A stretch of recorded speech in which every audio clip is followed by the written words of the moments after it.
नमस्ते गाइज दोस्तों सबको नमस्कार। आज हम दुर्खीम के सावयवीयता या सुदृढ़ता को हम पढ़ेंगे इंग्लिश और हिंदी दोनों में। कंटेंट इंग्लिश में बात करेंगे, टोटली हिंदी में। कम बाइलैंग्युलर चलेंगे हम, हिंदी और अंग्रेजी दोनों में, ताकि दोनों भाषा के लिए अच्छा हो।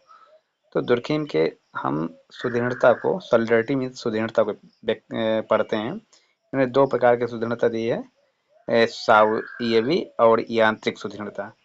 सावयवी को कहें तो ऑर्गेनिक सुदृढ़ता और यांत्रिक कहें तो मैकेनिकल सुदृढ़ता। दुर्खीम के बारे में सबको ही पता है। 15 अप्रैल 1858 से 15 नवंबर 1970 तक जाने जाते हैं। इसी अपने छोटे से कार्यकाल में इन्होंने ढेर सारी चीजें समाज के लिए करके गए हैं, चाहे वो सुसाइड का हो या अन्य तरीके के समाज को बेहतर करने के लिए हो। इसे इन्होंने मैकेनिकल सॉलिडरिटी, जैसे हम हिंदी में कहें तो यांत्रिक सुदृढ़ता में यह बताया है कि समाज किस तरीके से रहता था। मैकेनिकल मतलब यांत्रिकी मतलब हम इंजीनियरिंग या आधुनिकता से नहीं जोड़ेंगे। इनके शब्दों में हम एकदम ऑर्थोडॉक्स में चलेंगे, परंपरागत चीज़ों में चलेंगे, जिससे समाज में बिल्कुल कोई लिखित में नहीं होता था।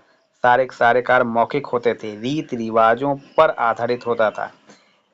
क्राइम को एकदम टॉप लेवल पे माना जाता था कि कोई भी किसी तरह क्राइम करे तो उसे तुरंत उसी तरीके से उसका विनाश भी होना चाहिए और उसी तरीके से उसकी सजा भी होनी चाहिए। तो और इसमें हम कलेक्टिव कॉन्शियसनेस, सामूहिक चेतना ज़्यादातर देखते थे, क्योंकि इन सब में ऑर्गेनिक सॉलिडरिटी थी नहीं, केवल यांत्रिकी थी।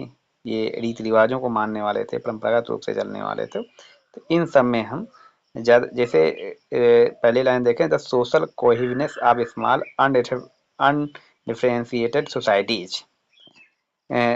तो ये जो छोटे छोटे इनके सामाजिक ग्रुप होते थे या जो सोसाइटी होती थी, पहले से ही कुछ ज़्यादा निश्चित नहीं करके चलते थे, या हम कह लें ये मैकेनिकल सोसाइटी जो इनकी यांत्रिकी समाज थी, इनमें कोई रिटर्न कम्युनिकेशन नहीं होता था, कोई लिखित कम्युनिकेशन होता ही नहीं था। सब मौखिक होता था, बिल्कुल ट्रेडिशन के अकॉर्डिंग चलते थे। और जैसा भी बताया, क्राइम व्राइम इनमें बहुत हार्म था, अगर आप क्राइम करते हैं तो उसी प्रकार सजा मिलती है। जबकि ऑर्गेनिक में आप पनिश दी जाती है, लेकिन बीच बचाव के चलते। ऑर्गेनिक में देख लेते हैं कि इसमें कहा गया है कि इसमें ज़्यादा से ज़्यादा वर्ग जो होने लगे, डिपेंडेंट होने लगे एक दूसरे से, मतलब वर्गों का डिवीजन होने लगा, जिसे हम कहते हैं डिवीजन ऑफ लेबर इनके शब्दों में। ठीक। और सब एक दूसरे को पर्सनली बहुत कम जानते हैं, व्यक्तिगत रूप से कम जानते हैं। ये समझ लो गांव और शहर के बीच जो अंतर होता है, तो ऑर्गेनिक शहर समझो, मैकेनिकल गांव से समझ लो, राइट।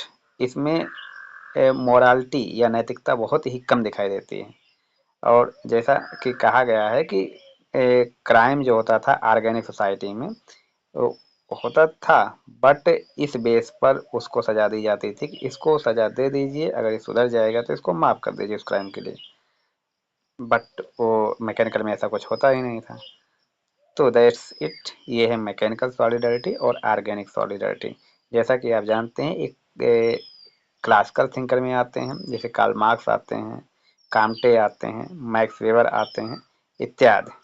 ये सब कुछ हद तक ये प्राकारवादी भी होकर कार्य करते हैं, या हम सबको एकजुट होकर किस तरह से कार्य करना चाहिए या व्यक्तिगत व्यवहार किस तरह करना चाहिए।